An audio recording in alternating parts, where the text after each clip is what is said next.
विद्यालय बोरवेल रे विष मिसाई देले दुर्बृत्त। विद्यालय बोरवेल रे विष मिसाई देले दुर्बृत्त। एभली एक घटना घटी माथिली ब्लॉक दलब पतिगुड़ा पंचायत सिंधाबेड़ा उच्च प्राथमिक विद्यालय में एक बड़ अघटन मध्यवर्ती जाइछन्ते छात्र छात्री। घटना नहीं थाना एतला देइछन्ती विद्यालय कर्तृपक्ष। सबुदिन भली गतकाली विद्यालय खोलिबा परे छात्र छात्री मध्याह्न भोजन प्रस्तुति प्रक्रिया आरंभ करथिले रोषेई करुवा महिला माने। पानी मोटर चलाइबा परे बोरवेल पानी रे फेण सृष्टि हेबा सह अजब प्रकार गंध होइथिला। आगुर व्यवहार योग्य पानीर एपरी अवस्था देखि संगे संगे विद्यालय कर्तृपक्षଙ୍କୁ जणाइथिले। परे परिचालना कमिटी को जणा जाइथिला। पिलांकु पानी व्यवहार करबाकू बारण कराजिबा सह कमिटीर निष्पत्ति क्रमे माथिली थाना रे एतला दिया जाइथिला। पुलिस उपस्थिति रे जल जोगाण विभाग अधिकारी पहुंचे पानीर नमूना संग्रह करी बोरवेल हैंडल को खोलिबा सह पानी टांकी बोरवेल को सील करछन्ते। जिलारो मध्य एक टीम पहुंची पानी सह नमूना संग्रह करछन्ते। विद्यालय रे पानीर विकल्प व्यवस्था नथिबारु छात्र छात्री मध्याह्न भोजन प्रस्तुति पई समस्या देखा दैछे। स्कूल ठारू दूरे थिबा एक बोरवेल रु पानी आनी जेणे तेणे प्रकार रोषेई करा जाउछे, किंतु छात्र छात्री बासन समेत हाथ धुआ पई पानी अभावरु समस्या देखा दैछे। शताधिक पिलांक पई पानी बहिबा संभवपर नथिबारु धाड़ी करी छात्र छात्री बोरवेल निकट को लिया जाउछि। रास्ता पार हेबाकू पड़ुथिबारु रास्ता उभय पटे शिक्षक माने जगिबा सह पिलांकू हाथ धोइबा पई बोरवेल निकट को नेउछन्ति। पिलांक जीवन सह खेल खेलिबाकू एभली कांड भैथिबा दोषींकू दंड देबाकू दाबी होइछि। अपर पक्षरे प्रशासन शीघ्र जल जोगाणर विकल्प व्यवस्था ग्रहण करबाकू विद्यालय कर्तृपक्ष परिचालना कमिटी अनुरोध करछन्ति।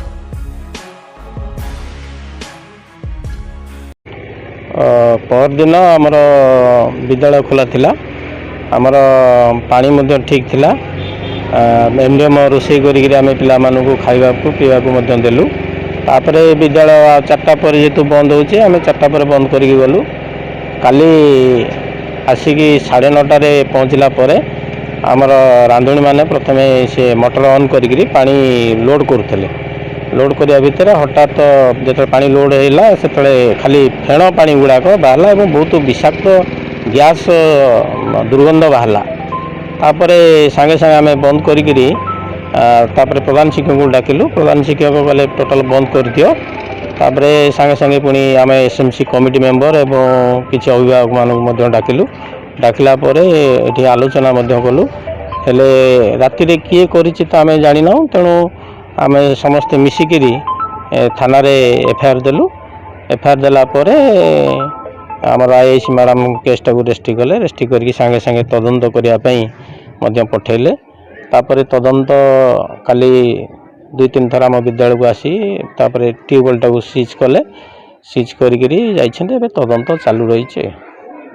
पिला वर्तमान कौन करछन्ती? पिला वर्तमान आमर जेहेतु आ किसी ऑप्शन नहीं। 2टा ट्यूबवेल गोटे तो खराब हो जाए, आ गोटे मोटर पड़ी थिला।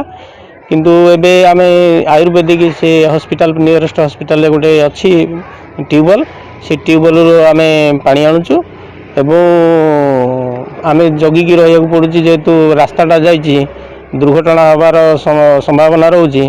तेणु आमे निजे रहीकि पिला मानकू दायित्व पानी पे यूज करने दौचु। आसीथिले मेडिकल रो टीम आसीथिले। से माने सैंपल भी कलेक्शन करछन्ती नै जाइछन्ती। से माने कहिले जे से दीदी जे 24 घंटा भितरे तार रिपोर्ट मिलिबो हला कि। तापरे वर्तमान हमर पानी रो टिके सुविधा जल्दी टिके हेतिले भलो हितंदा। काई एते पिला को आमे खाइबा हाथ धुआ कि एमडीएम चलेबाटा असुविधा होची। रंधारी माने दूर रु आणुछन्ती पानी। तेणु तुरंत टिके व्यवस्था करथिले भलो हितंदा। एक्चुअली आम काली जिते बड़े मु स्कूल पहुँचली तो पहुँचवा टाइम रे फास्ट मु देखली सेठी हमर पिला माने रुंड होइकी थिले। तापर रंधारी माने भी थिले। तो जिते बड़े मोटर से माने ऑन करचंती। ऑन कला परे से मोटर रु फास्ट पॉइंट रु सो फेण आ स्मेल करथला। हला कि औषध किछि स्मेल करथला।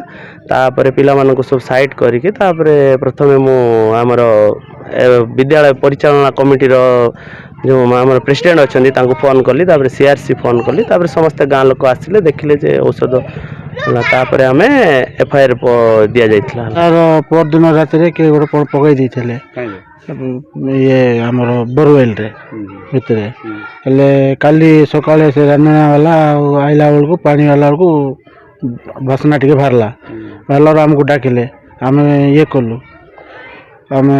ତାପରେ ସାର୍ମାନେ ସବୁ ଆସିଲେ, ଆଇଲା ପରେ ସବୁ ଇଏ କରିକିରି ଆମେ ଥାନାକୁ ଗଲୁ, ଗୋଟେ ଇଏ କଲୁ, ତାପରେ ସିଲ୍ ଫିଲ୍ ହେଲା ସବୁ। ତାପରେ ପିଲାମାନେ ପାଣି ଟିକେ ଦୂରକୁ ଯାଉଛନ୍ତି ପାଣି ଆଣିବା ପାଇଁ, ତାର ତଦନ୍ତ ଚାଲିଛି, ପାଣି ଟିକେ ତାର ବ୍ୟବସ୍ଥା ଟିକେ କରନ୍ତୁ, କରିଲେ ଭଲ ହେଇଥାନ୍ତା ଆଉ। ମାଥିଲରୁ ଦୀପକ ସାହୁଙ୍କ ରିପୋର୍ଟ, ବି ନ୍ୟୁଜ୍।